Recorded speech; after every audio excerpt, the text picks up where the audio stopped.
What was the true nature of the Order of Maesters at the time it was established? In A Song of Ice and Fire and A Game of Thrones, the Order of Maesters is incredibly ancient, and was an establishment of the first men thousands of years before the arrival of the Andals. In fact, the Order is so ancient that its origins are described as mysterious by the history books, but most credit its founding to the second son of the first Hightower King, known as Uthor the Hightower.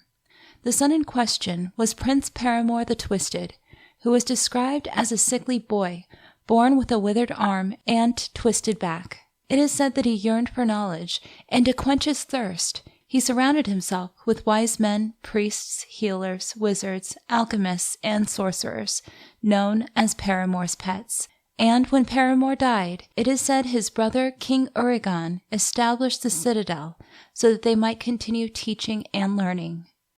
In present-day Westeros, the contemporary maesters are educated men trained at the Citadel of Old Town, who serve as advisors, healers, and tutors, and have a role within the courts of all the great lords. Young men from every walk of life come to the Citadel to learn and forge their chain, which is a mark of their order, with each link forged in a different metal, representing their mastery in a different subject: gold for sums, lead for poisons, black iron for ravenry, and so on. Once their chain is forged and the maester's vows are spoken, their chain is donned and is never to be removed. As you may already be aware, the customs, traditions, and symbols of ancient institutions can derive from rather arcane origins, and the tradition of maesters wearing a chain has always been a curious one. Of course, we are given an explanation for why they wear chains. In Jon 5 of A Game of Thrones, Jon tells us that a maester's collar is made of chain to remind him that he is sworn to serve. Interestingly, another term used for the maester's chain is a collar, and a collar is the same term used in A Song of Ice and Fire to describe the neck devices worn by slaves as a symbol of their slave status. In A Feast for Crows, Aaron Greyjoy makes a similar observation, calling Gorld Goodbrother's maester a chain-necked thrall, and thinking to himself that no proper man would choose a life of thraldom, nor forge a chain of servitude to wear about his throat.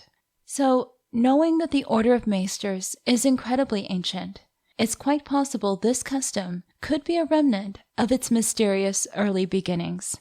Let's continue this train of thought and take a closer look at what we already know. As mentioned previously, the Citadel was founded during the time of the First Men, and most attribute the Citadel's founding to the brother of Peremore the Twisted, and if you look closely, we are given another hint. According to the World Book, the origins of the Citadel are almost as mysterious as those of the Hightower itself. Most credit its founding to the second son of Uthor the Hightower, Prince Peremore the Twisted, a sickly boy born with a withered arm and twisted back.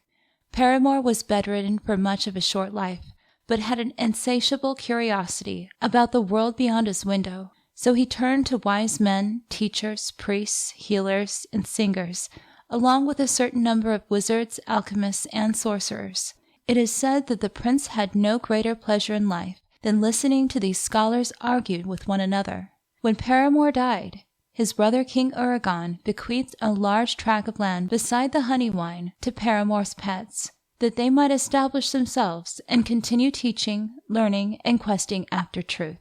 So, the first maesters were referred to as Peremore's pets, a term that has some interesting and derogatory connotations, because we have seen this before. When Tyrion and Penny are captured and sold, they become part of the slaver Yazan's most prized slaves, and they are referred to as Yazan's pets. In A Dance with Dragons, we find that Victarion has knowledge that his brother Euron, who has a tendency of enslaving his crew, is keeping priests and wizards on his ship, and refers to them as Euron's pets. And when Theon is captured by Ramsay, he is called Ramsay's pet. And the term pet is regularly used throughout the series as an insult for someone who is obedient or subservient to another. In Jon 1 of A Storm of Swords, Mance introduces Jarl as Val's pet, and Jarl appropriately responds that he is no man's pet. And when you take a step back and just think about it, the wise men, scholars, priests, wizards, and sorcerers with these talents and skill sets probably had better things to do than flock to Old Town for the purpose of being entertainment for a sickly highborn son. Interestingly, one thing that we do know is that thraldom was the form of slavery practiced by the first men, and we are given many examples of this in the history books. The hooded king of Banefort used thralls. So did the first men of the Vale. Thraldom was also an integral part of the old way of the Iron Islands. And we also know that thraldom was confirmed to have been used in Old Town, as the World Book tells us that the last Hightower King and first Hightower Lord, Lyman Hightower, had temporarily revived the practice when the city's walls needed to be rebuilt and reinforced. We are also told that, like maesters, the most valuable thralls were the ones who were either skilled or educated, a sentiment that is echoed in present-day Slavers' Bay, where those slaves, who are priests, tutors, scribes, and healers, are also considered the most prized. And in Volantis, where there are said to be 5 slaves for each freedman, we see that they have a custom of marking their slaves with tattoos to denote their area of skill, which is reminiscent of the purpose of the Maester's chain, where every link is forged to denote their area of expertise. Additionally, the ancient histories of Old Town are as shrouded as the Citadels itself, but Maesters do suggest the first Old Town settlements may have began as a trading post where ships from Valyria, Old Gis, and the Summer Islands would put in to make repairs, replenish, and barter. And with Valyria and Old Gis particularly, these are 2 societies that dealt heavily in the slave trade. So if ships from these 2 ancient societies did come to Old Town, this would have been one of their commodities. So basically, we know that thousands of years ago, during the time of the first men, a group of gifted, educated, and wise men were the entertainment for a sickly prince, and they were referred to as his pets. We also know that thraldom was practiced by the first men and confirmed to have been practiced in Old Town. We also know that traders who came to Old Town were from slave trading societies. We also know that the most valuable thralls were the ones who were talented, educated, or skilled.